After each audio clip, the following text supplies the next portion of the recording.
Hey, what's up guys? Jeremy here, and today I have two Jada Toys die-cast metal figures to show you today. This is Deadpool on the left and Iron Man on the right. Iron Man being from Captain America Civil War.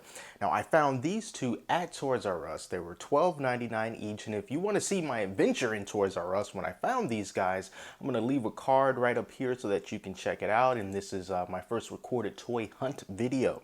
So, first, let's just sort of go over the whole basics of these Jada Toys die-cast figures in case you haven't heard of them before. But basically, these are 100% metal figures. Now, they don't have any articulation, but they are made of metal, so they are cold, and they are very hard, and they are also heavy. And it's very unique because there's not a lot of toy companies out there that are actually making die-cast metal figures based on popular franchises like Marvel Comics, for example. Sure, you can find some out there if you look hard enough, but as far as being in very popular mainstream retail stores here in the United States, you don't see a lot. In fact, Jada Toys is probably going to be one of the only ones that you see. All right, so let's take a closer look at these guys here. Now, first, we're going to move Iron Man out of the way just so we can take a closer look at Deadpool here. Now, Deadpool, just like all the other characters, they're very stylized. Of course, they're shrunk down. They're very miniature. They're about 4 inches tall, so some of their proportions are going to be exaggerated. But the good thing about these Jada Toys figures, and one thing that I really like, is that they do a really good job when it comes to sculpting out this figure, and they also do a really great job of applying the paint to it so that it looks very nice and neat. Let's do a little 360 of this Deadpool here, and you see that there are very few occasions, very few, in which the red of his costume spills over into the black and vice versa.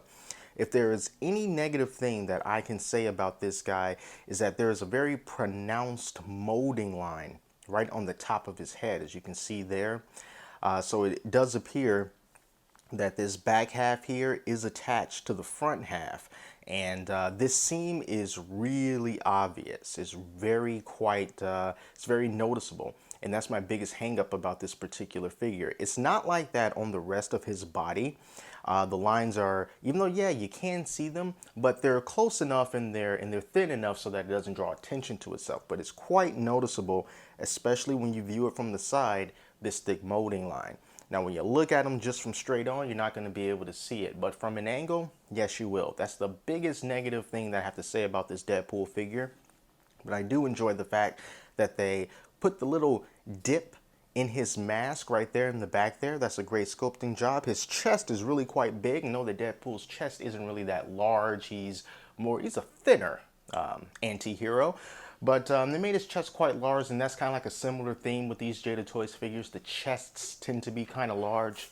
If I can take out this Captain America here, you can see that he has something very similar going on. His chest is really puffed out and large as well. Absolutely no movement on this guy, but he is doing his little peace sign here with a dagger in his left hand and a place for his 2 katanas on the back of him.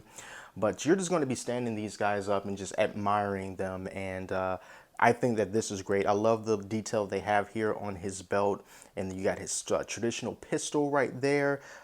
Really great paint job on that pistol. I don't see any flaws in that at all, as well as the holster and the rest of the belt.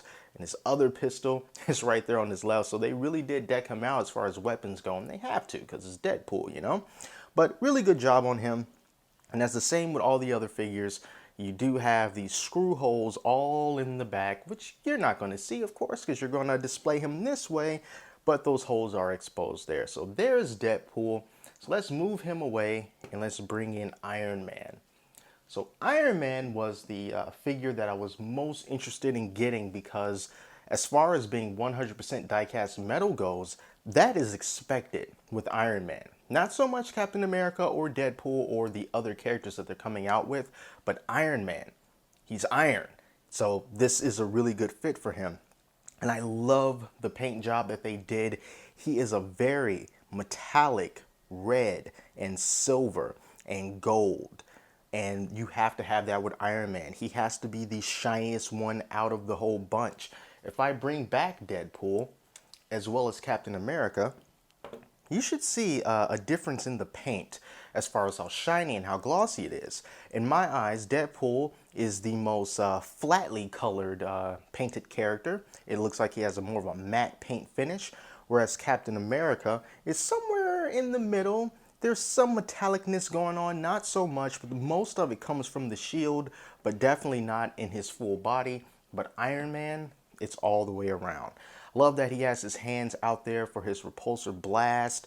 I love the molding that they did on his helmet here, and the paint is just so good. All these lines here can be very easy to get sloppy, but everything is very confined and is very, very awesome. It's a delicate process, but they managed to always pull it off. Great detail outlining all the lines and seams on the armor on his arms here. Here's something. They even sculpted the bottom of Iron Man's, of his feet. Imagine that. I didn't think they would do anything like that, but as you can see, it's not completely flat. They actually molded the bottom of his feet. I love that. I love this, all the line work, all the grid work from the front and on the back of this Iron Man is just really, really well done. I can't wait for the 6-inch version of this character to come out with the glowing core here and the glowing eyes. That is going to be really, really good. And I have so far not seen any of these Jada Toys die-cast metal figures that I did not like. But I do like this new line more because they are made out of complete metal, as opposed to the Batman vs. Superman line where it was a mixture between metal and plastic. Now the sacrifice to that is going to be that there is no articulation. Just like with my Captain America figure, there is some wiggle, but it's not supposed to wiggle. Like the waist feels like there's something a little bit loose, might be a loose screw, but it's really not supposed to move. You can't move the head, you can't bend the fingers or anything like that. These are all static statue type of things, which makes them a really good thing for collectors to have who may not be interested in posing or probably just happy with the pose that they're already in. So I really like these guys. They're only $12.99, so they're not that expensive, especially considering how much you would typically pay for a minifigure-esque character these days. And right before we go, let's just do a little comparison here. Here's the 6-inch armor Batman compared to Deadpool and Iron Man here. So you can kind of get an idea of when the 6-inch Iron Man and Captain America is released in stores. It's going to be similar to the size of this armored Batman here. So it's going to be quite large and it is going to be great. So I really enjoy these guys. They're also coming out with a Black Widow and also a Black Panther and a Winter Soldier in this scale too, as far as 100% metal goes. So I'm going to be picking those up too because I really like what they're doing here. So go on out and pick up these Jada Toys figures. Let them know that us collectors are into trying something different and having a different style of figure and having a higher quality, because you can't get much more hardcore than metal. So thank you guys so much for watching, and if you want to see more toy reviews, be sure to subscribe. And until next time, I'm Jeremy, and I'll talk to you later.